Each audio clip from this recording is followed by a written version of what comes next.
Ngayon, ibabahagi ko ang biyaya sa inyo sa isang sermon na pinamagatang ang hindi mapapatay na ilawan ng tipan. Gaya ng alam ng ilan sa inyo, ito ang mismong pamagat ng ikatlong aklat ng serye ng History Redemption. Dalangin ko ngayon na kanyang imulat ang ating mga puso upang maunawaan natin kung bakit ganito ang pamagat ng mga lalaki ng Diyos sa aklat na ito. Pinatalakay nito ang unang talaangkanan ni Heso Kristo at ang pag-unawa sa ugnayan ng pamagat at unang kabanata ng Mateo. Tunay ngang mas dakila ang ating Diyos kaysa sa lahat ng bagay sa sansinukop na ito. Siya ang lumikha ng langit at lupa. Sa sobrang laki niya, nakakapadpak ka na ring isipin pa natin kung sino siya, di ba? Pero nakakalimutan natin yun dahil tinatawag natin siyang tatay o daddy, di ba? Pero siya talaga ang pinakadakilang nilalang sa buong mundo.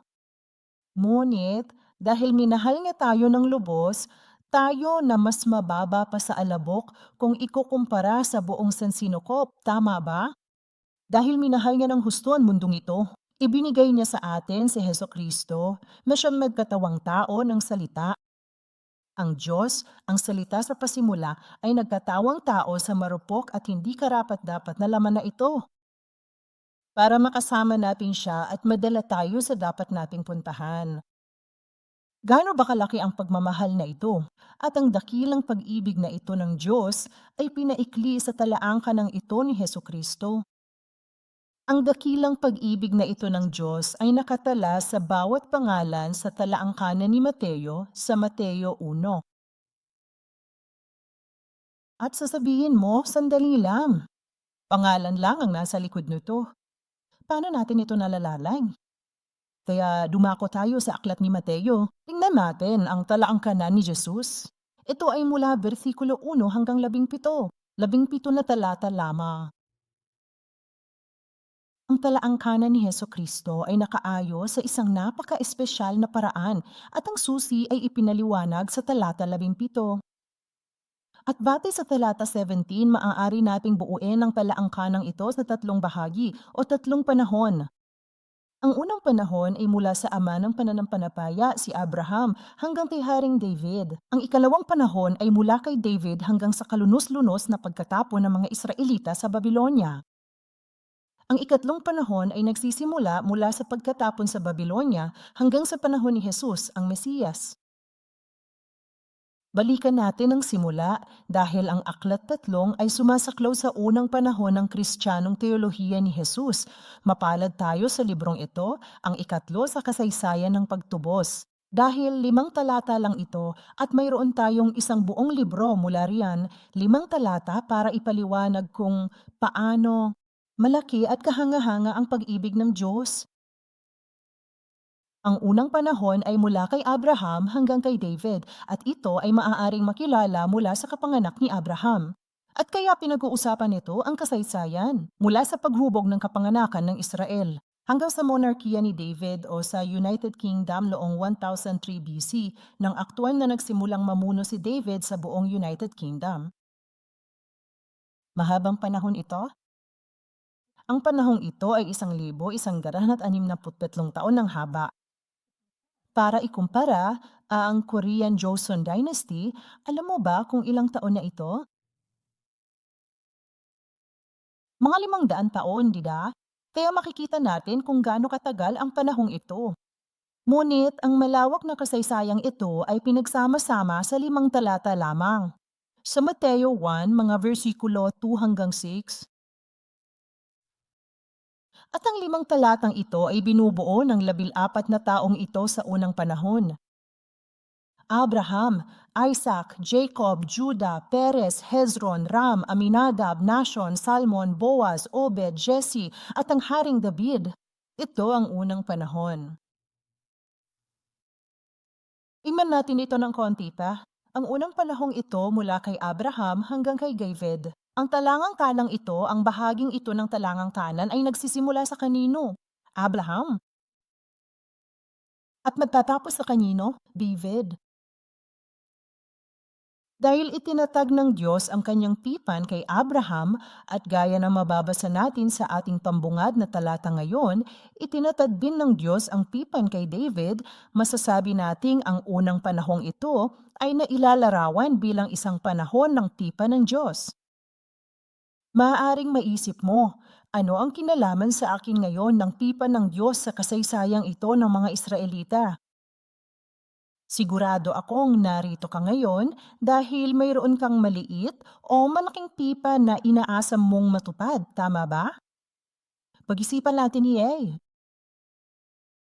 Ngunit ito ay lubhang kawili-wili dahil habang ang panahong ito ay nagsisimula at nagtatapos sa tipan ng Diyos, sinasabi ng Diyos, ang aking tipan ay isang ilawan. Ang tipan ng Diyos ang siyang ilawan. Sa bawat panahon ng kasaysayan, isang bagay ang kailangan nating tandaan tuwing maririnig mo ang salitang lampara. Kailan mo kailangan ng lampara? Kapag sobrang dilim, di ba? Kaya sa tuwing maririnig mo ang ekspresyong ilawan, alam mong nasa malalim na kadiliman ang oras. Yung mga panahong hindi naman talaga natin gusto. Ngunit ang sinasabi sa atin ng panahong ito ng talaangkanan ni Hesukristo ay gaano man kadilim ang panahong ito, ang ilawan na ito ng Diyos, ang pangako ng Diyos, ang pipa na ginawa ng Diyos sa iyo at sa akin ay hindi kailanman mamamatay. Bakit? Dahil ang pipang ito ay hindi lamang basta ibang tipan. Oo, alam natin na ito ay tipan ng Diyos. Ngunit sinasabi ng Diyos sa Biblia, ang aking tipan ay ginawa sa aking sumpa. Mabigat ang mga salita ng Diyos. Alam nating tiyak ang mga ito, di ba?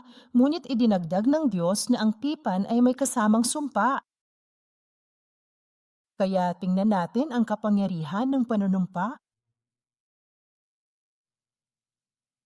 Sinabi ng Diyos ang kanyang isinumpa noon na hindi niya babaguhin ang kanyang isip. Ang pinakamalaking aplikasyon ng talatang ito ay kung minsan ay nawawalan tayo ng pag-asa. Wala nang pag-asa sa atin, di ako dapat magkristyano. Natisod na naman ako, ngunit sabi ng Diyos, minsan na kitang tinawag, hindi ko babaguhin ang isip ko.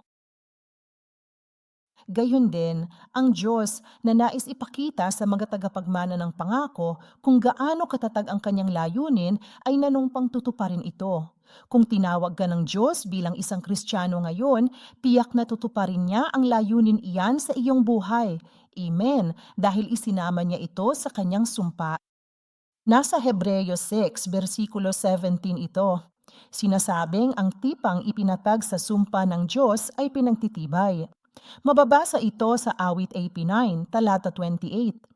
Dahil dito, marami pang talata sa Biblia ang nagpapatotoo kung gaano katotoo, katiyak at kabisa ang tipan ng Diyos. At dahil dito, ang kanyang tipan ay walang hanggan.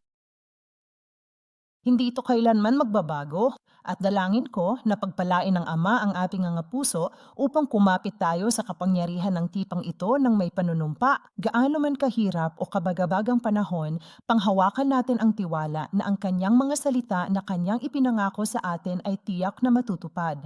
Amen. Tingnan natin ng isang talata rito. Maraming talata rito pero sayang kung lalaktawan.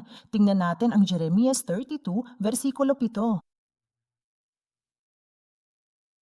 Jeremias 32, versikulo 40, para mabasa natin ng sama-sama ang Biblia. Sa kanyang walang hanggang tipan, ito ang sabi sa Jeremias 32:40. At gagawa ako ng walang hanggang tipan sa kanila, na di ako titigil sa paggawa ng mabuti sa kanila. Amen. Itatanim ko sa puso nila ang takot sa akin, nang di sila lumayo. Kaya kung tayo ay baka nag-aalinlangan tayo at pakiramdam ay kulang tayo bilang Kristiyano. Tiyak na ilalagay ng Ama ang kanyang takot sa ating puso para lagi tayong sumunod sa Kanya. At ito ay walang hanggan na gawa. Amen. Kaya't ating talakayin pa ng mas malalim ang pagkakataong ito. Tunay nga, nang makipagtipan ng Diyos sa kanyang bayan, makikita mo na nakipagtipan siya kay Abraham. Nakipagtipan siya kay Isaac. Nakipagtipan siya kay Jacob. Ito ang mamapalata. At gayon din, nakipagtipan ng Diyos sa pinunong relihiyoso noong panahon ng paglalakbay sa ilang. Sino ito? Moises. Pumasok din siya sa isang pipan, ngunit hindi lamang isang pipan na may kasamang sumpa. At gayon din, nakipagtipan ang Diyos kay David ng may sumpa. Makikita natin na ang Diyos ay gumagawa upang ipahayag ang kanyang tipan na ginawa sa kanyang sumpa. At sa makatuwid, walang kapangyarihan sa mundong ito ang makakahadlang sa pagtupad ng Diyos sa kanyang tipan. Amen. Tiyak na matutupad ang mga ito. At gaano man kabangis ang pagtatangka ng kapangyarihan ng kadiliman na hadlangan ng probidensya ng Diyos. Sa ating personal na buhay o sa kasaysayan ng ating bansa o sa mundong ito, hindi nito mapipigilan ang katuparan ng tipan na itinatag ng Diyos na hindi nagbabago sa pamamagitan ng kanyang sumpa. Suriin natin ang katotohanan ito na pinatotohanan sa talaang kanan ni Jesus. Meron na naman tayong 14 na numerong ito. Ang mga Israelita sa panahong ito ay nakagawa ng napakaraming kasalanan. Mula kay Abraham hanggang sa dulo ng unang panahon hanggang kay David, paulit-ulit nilang winasak ang puso ng Diyos. Halimbawa, sa pagitan ni Hezron, Ram, Aminadab at Nason, alam nating may mamaapat na raang taon ng pagkaalipin sa Ehipto. 430 taon sa Ehipto. Hindi sila sumamba sa Diyos, sumamba sila sa mga idolo. Mga alipin sila, wala silang pagpipilian kung ano ang gusto nilang gawin. At gayon din sa loob ng 40 taon, kawalan ng paniniwala sa paglalakbay sa ilang. Gayon din, nagkaroon ng espiritual na kadiliman noong 340 taon ng panahon ng mga hukom. Sinaktan ng mga taang ito ang puso ng Diyos dahil sa pagsamba sa mga Diyos-Diyosan. Ginawa nila kung ano ang tama sa kanilang paningin. Ngunit gayunpaman, kahit sa panahong ito ng kasalanan, paulit-ulit na mga kasalanan, bakit ang bayang hinirang ng Diyos? Pinabayaan ba ng Diyos ang mga tao? Hindi. Hindi pinabayaan ng Diyos ang kanyang provisyon para sa kaligtasan ng mga taong ito. Mula kay Abraham hanggang kay David, may mga marahas na pag-atake ni Satanas. May mga mabangis na hangin ng kadiliman. Ngunit gayunpaman, hindi nito mapapatay ang ilawan ng pipan. Sa halip, nasunog ito. Walang hanggan, walang tigil, hanggang kay Hesukristo na siyang ipinangakong Mesiyas.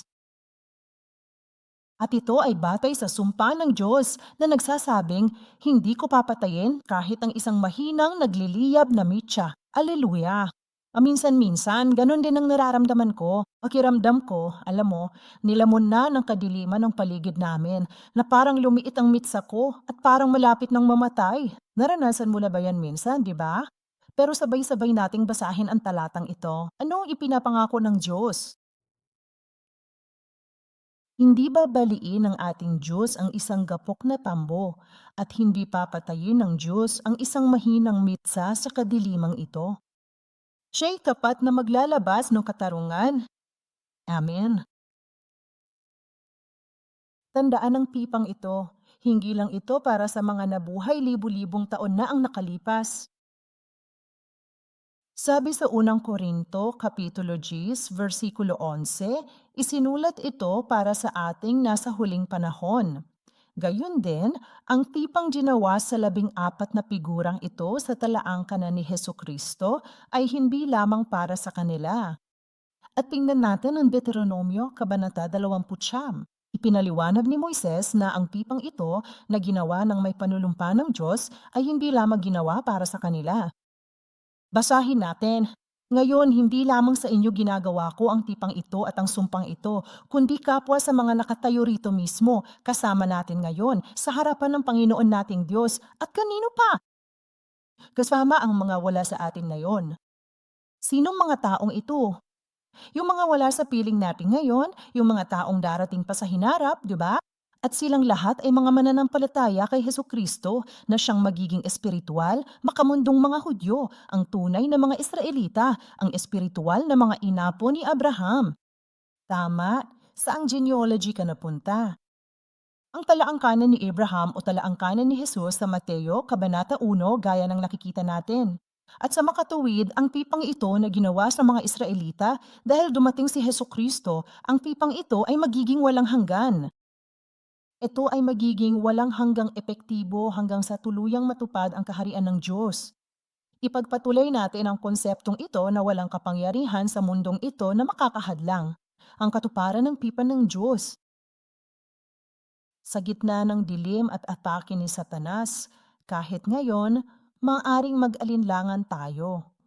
Pakiramdam nating di karapat-dapat na Kristiyano, di sigurado sa ating relasyon sa Ama o sa ating pagkatao bilang tunay na Kristiyano.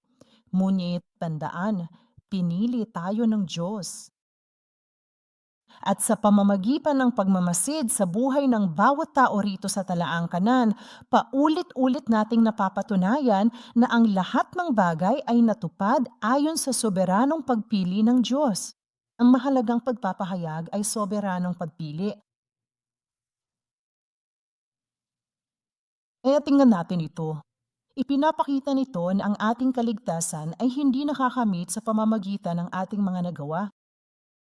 Ang ating kaligtasan ay hindi nakasalalay sa ating tayamanan o kapangyarihan o karangalan o scholarship o kakayahan, kundi sa pamamagitan lamang ng soberanong biyaya ng Diyos. Halimbawa, ang talaangkanan para sa mga Hudyo ay limitado lamang para sa mga panganay, tama ba?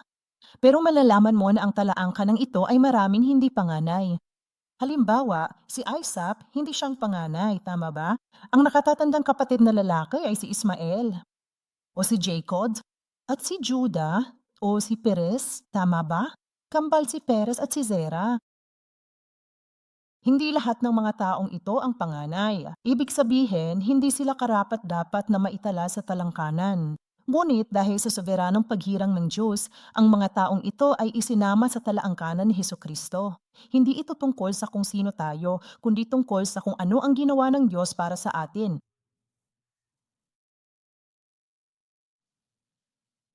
Idinagdag ko ito, ang galing! Sa Juan 15:16, inulit ito ni Jesus. Sabi niya, hindi niyo ako pinili, kundi pinili ko kayo at hinirang para humayo at mamunga. Dahil pinili tayo ng Diyos. Nakita niya ang ating nakaraan, pasalukuyan at kinabukasan, pero pinili niya pa rin tayo. Tiyak na ang mabuting gawang sinimulan niya sa atin ay gagawin niyang ganap. Amen. Ipinaliwanag ito sa Epeso 2, talatang 8 hanggang 9.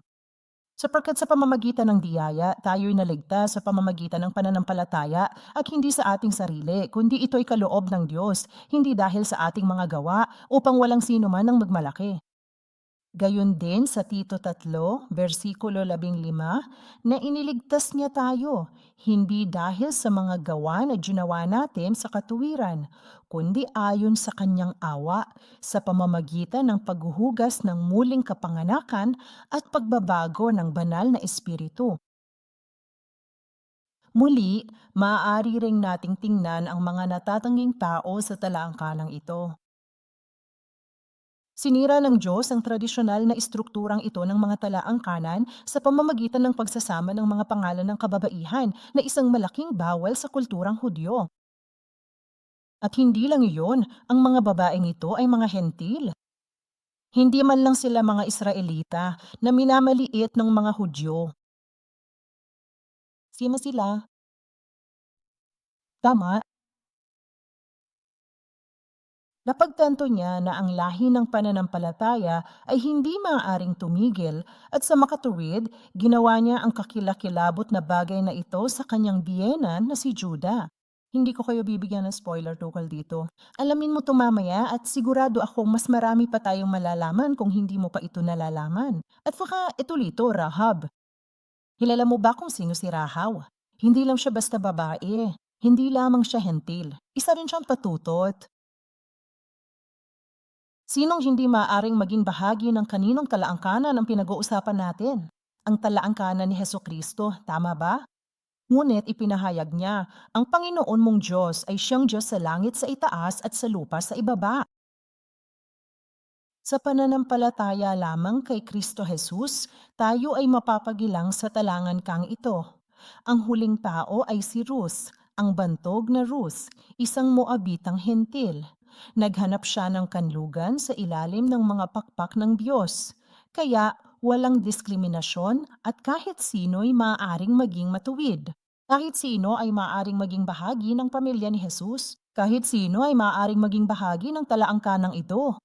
Pananampalataya kay Hesukristo. Kaya gaano man kakomplikado ang buhay natin ngayon o marahil noon pa man at gaano man karaming problema ang maaaring kaharapin mo o dati itinuturing ng Diyos ang ating pananampalataya ngayon bilang pinakamahalaga. Mabuhay tayo ngayon. Ituloy na natin ha, huwag na nating balikan ang ating nakaraan o ang ating mga nagawang mali. Naway hindi ka na mapigilan pa niya, naway maalala natin ang ginawa ni Jesus para sa atin at sumulong. Kaya, gusto kong tumungo sa ating konklusyon na siyang pambungad na talata ngayon.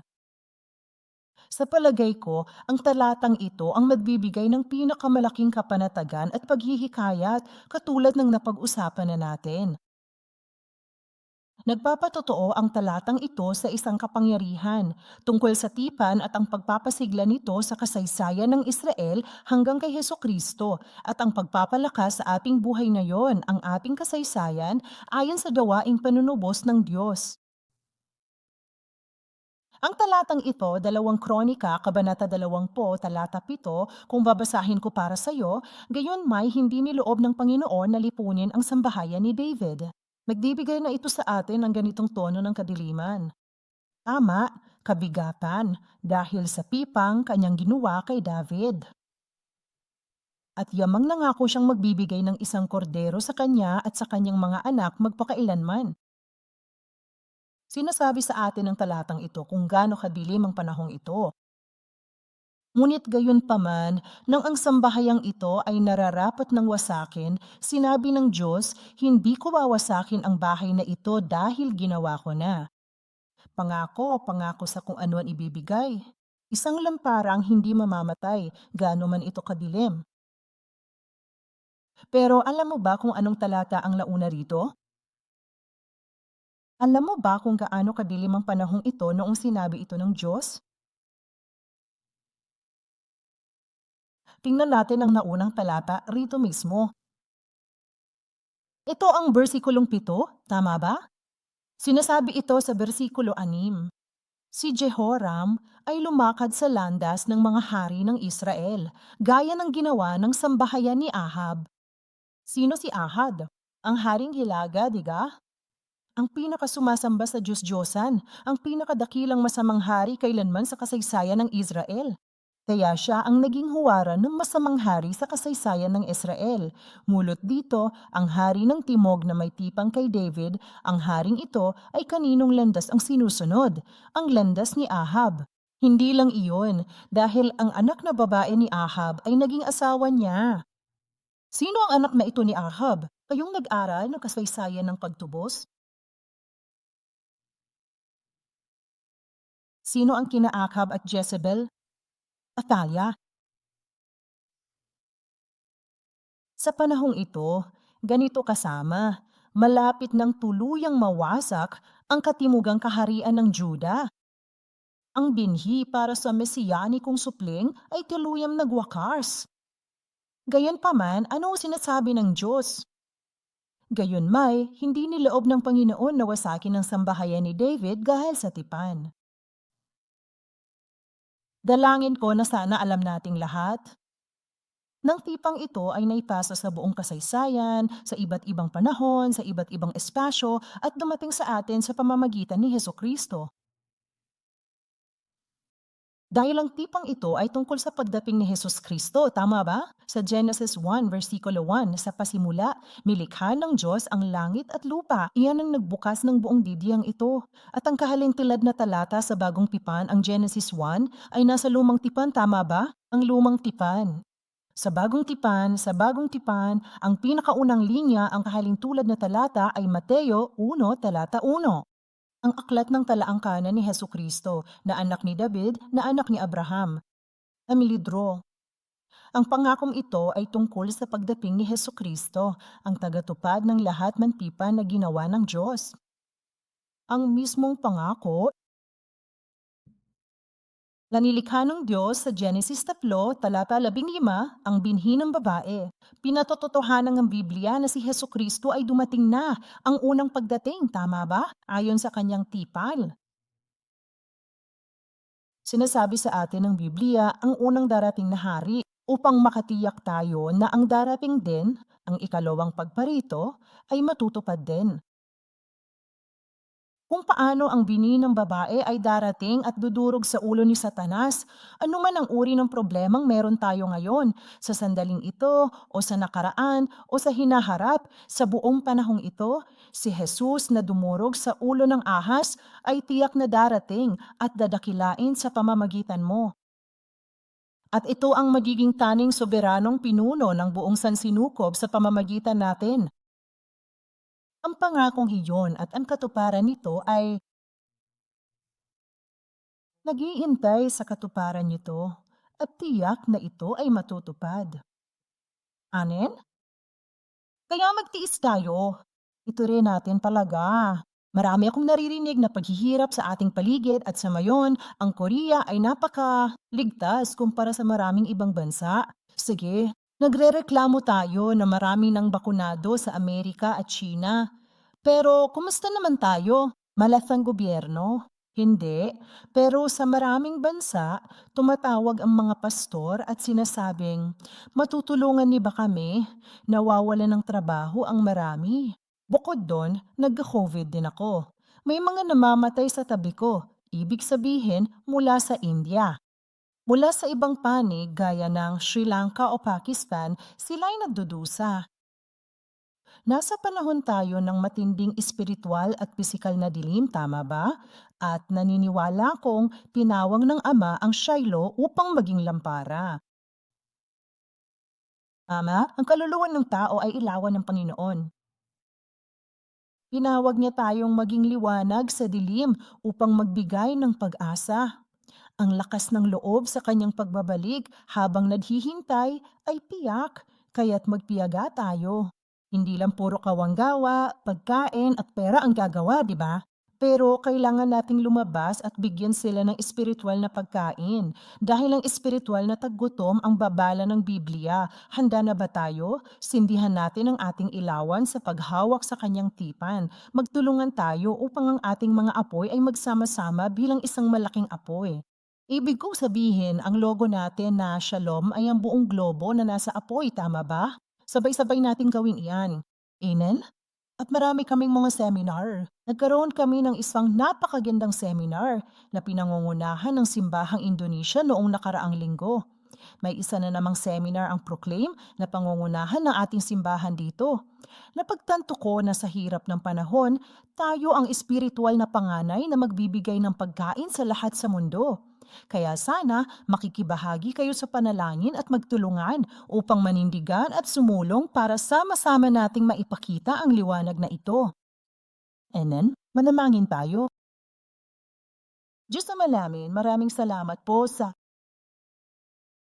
ipinapakita mo sa amin ang iyong puso sa kabila ng pagkabagot na ito.